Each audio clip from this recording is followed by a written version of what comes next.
O que você não deve falar para uma pessoa que está com depressão? Você sabe? Então, hoje eu vou falar todas as formas que eu já ouvi, aliás, não todas, porque é muita coisa e aqui é um vídeo curto, mas eu vou dizer para vocês, na maioria das vezes, o que eu ouço no consultório e que você não deve, de maneira nenhuma, falar isso para piorar o quadro deprimido. Vamos lá?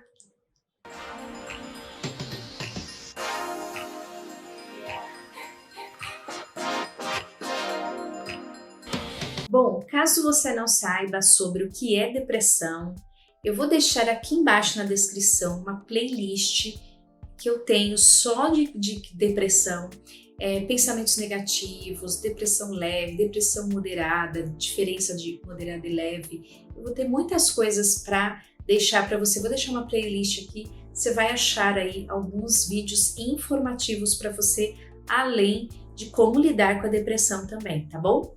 Mas nesse momento eu quero só falar o que eu escuto muitas vezes que o paciente traz no consultório, na grande maioria são falas que não se deve falar. Se você é um familiar e tem uma pessoa que está deprimida em casa, seja filho, marido, esposa, pai, mãe, não fale essas coisas que eu vou dizer agora, tá bom?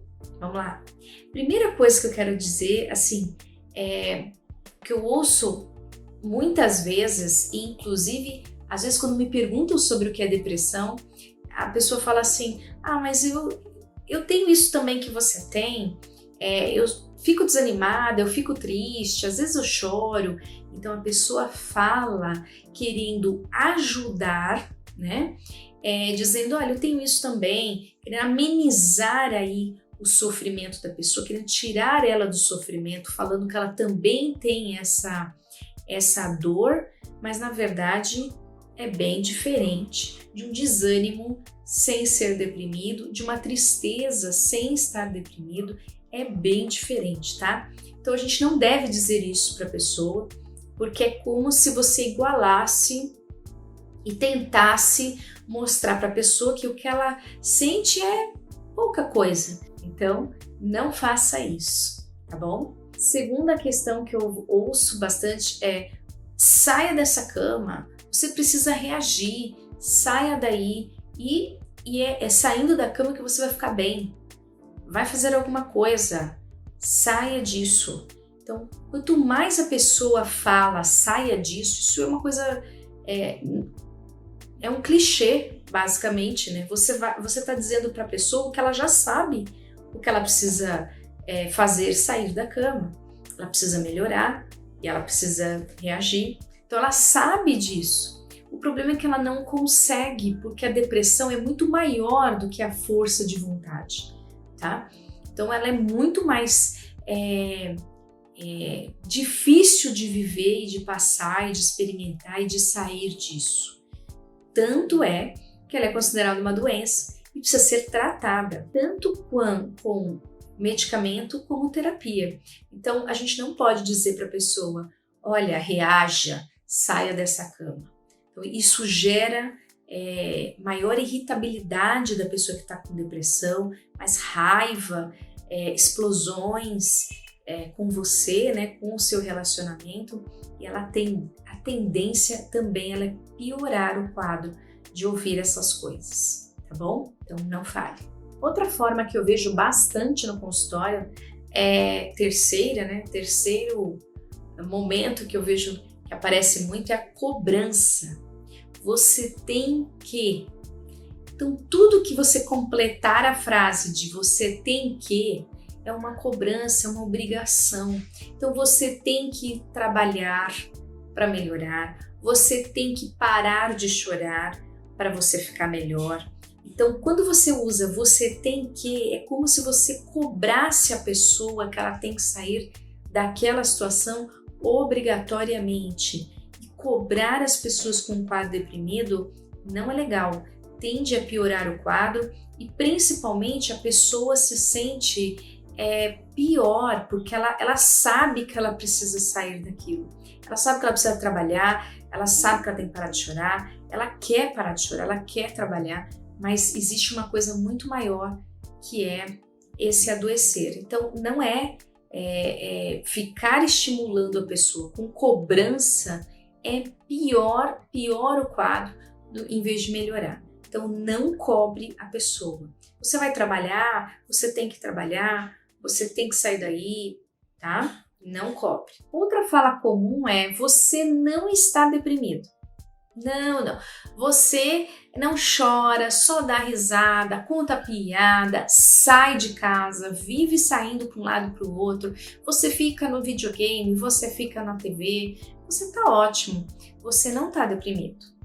Então, essa fala é uma fala comum, inclusive. As pessoas entendem que depressão tem aquele estereótipo de pessoa que está triste, que só chora, que só fica na cama. Nem sempre. Muitos casos deprimidos, a pessoa está de uma outra maneira, não deitada, não na cama, não necessariamente chorando o tempo todo.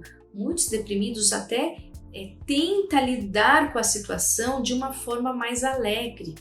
Então, usa o humor para poder lidar com aquilo, tenta sair para poder sair da depressão, melhorar, ter prazer. Então, eles estão tentando sair desse processo usando essas ferramentas. Aí você vai lá e diz: não, você não está deprimido.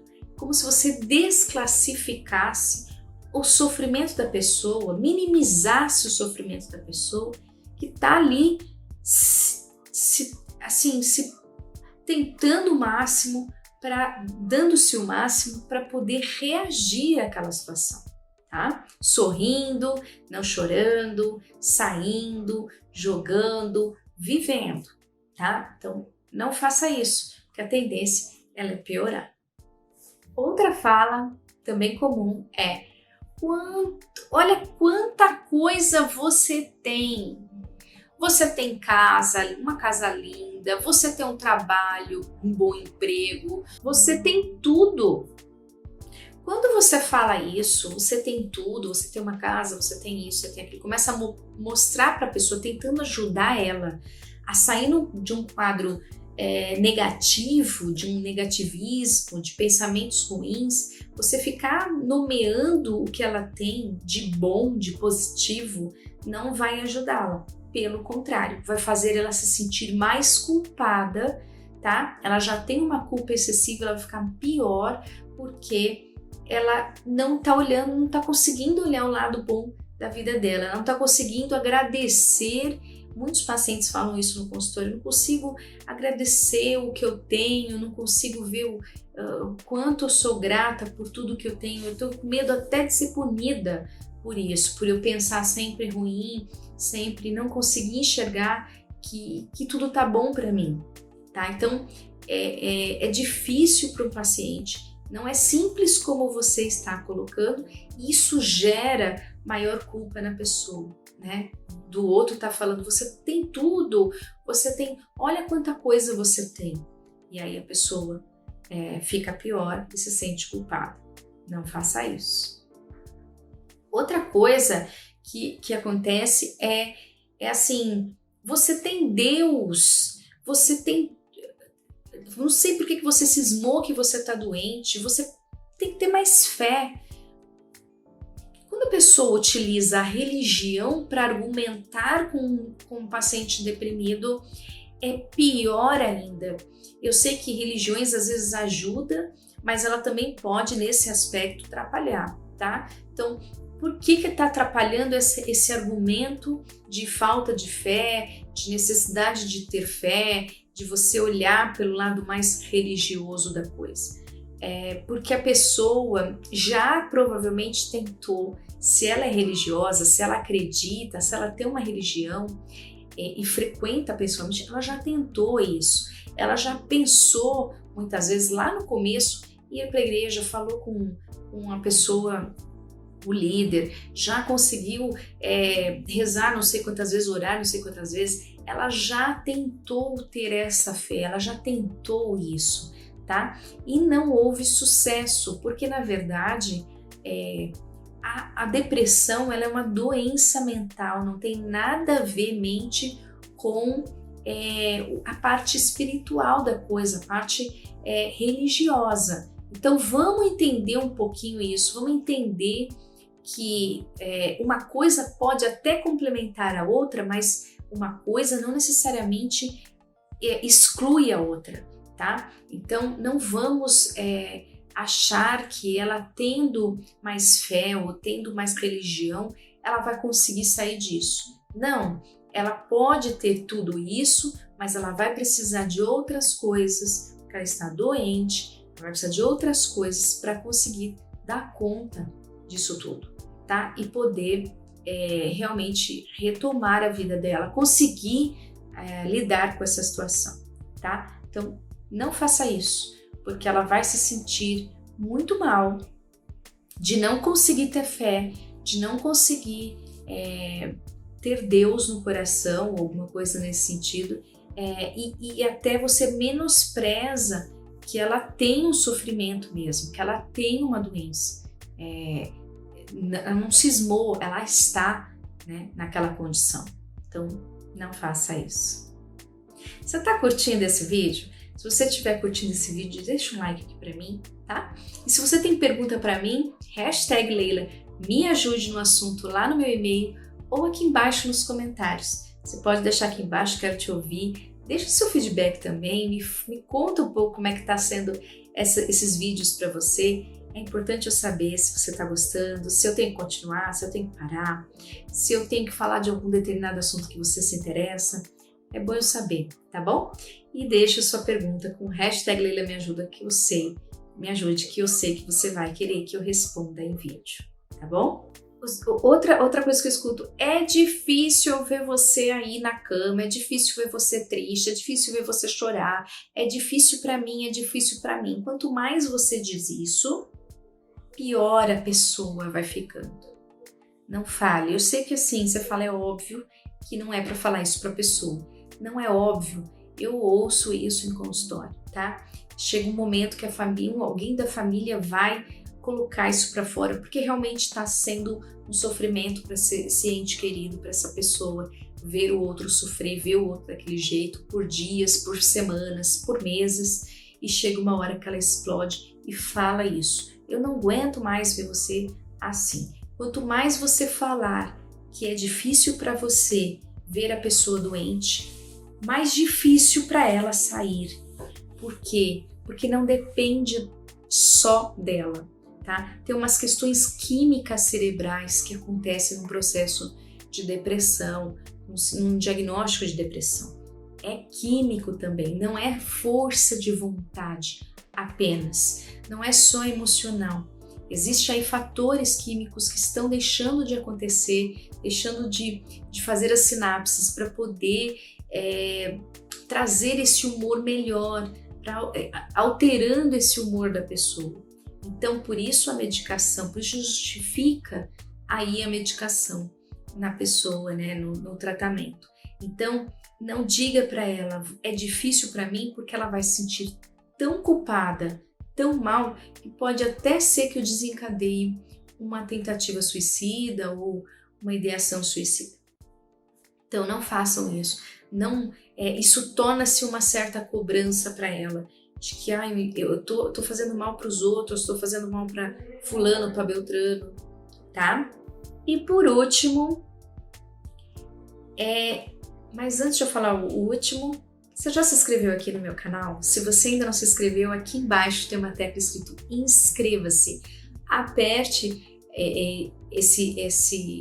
essa tecla e na sequência vai ter um sino, aperte o sino também para você ser notificada dos vídeos novos, tá? Ou notificado. Sempre tem vídeo aqui, sempre pode ser que te ajude. Ou ajude alguém que você conheça. Então aciona o sino, tá bom? Bom, olha só, último item que eu ouço bastante, tem muitas outras coisas, mas eu tô dando os principais, tá? Você não sabe lidar com problemas, é por isso que você fica triste. Toda vez que você tem um problema, você fica desse jeito. Então a pessoa, ela não acredita que ela está em depressão, que essa ente querida está em depressão, e ela justifica que como a pessoa não sabe lidar com o problema, é por isso que ela fica desse jeito.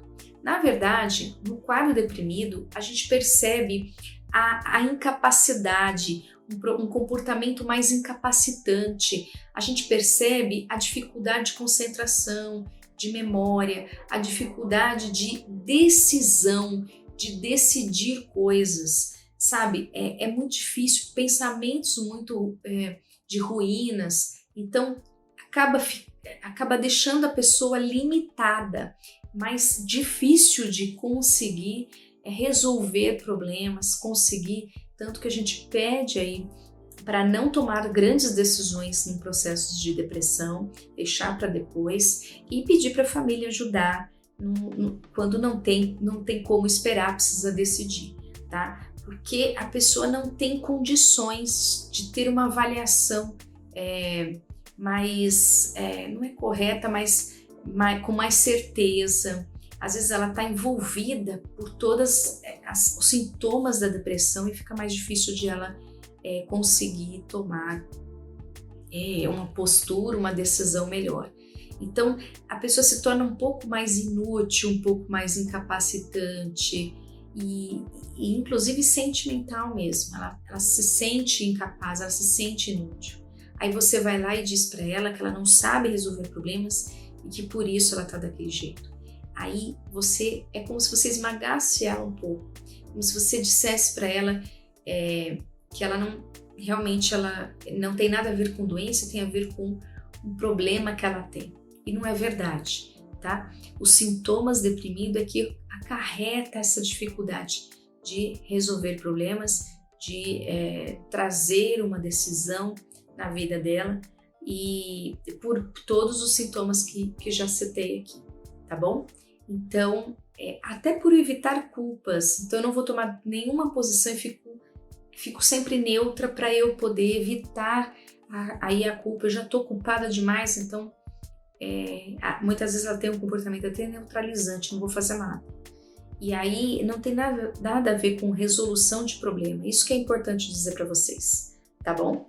É isso, espero que você tenha aprendido um pouquinho nesse vídeo e conseguir ajudar a pessoa não falando nada disso. Mas Leila, o que eu devo falar?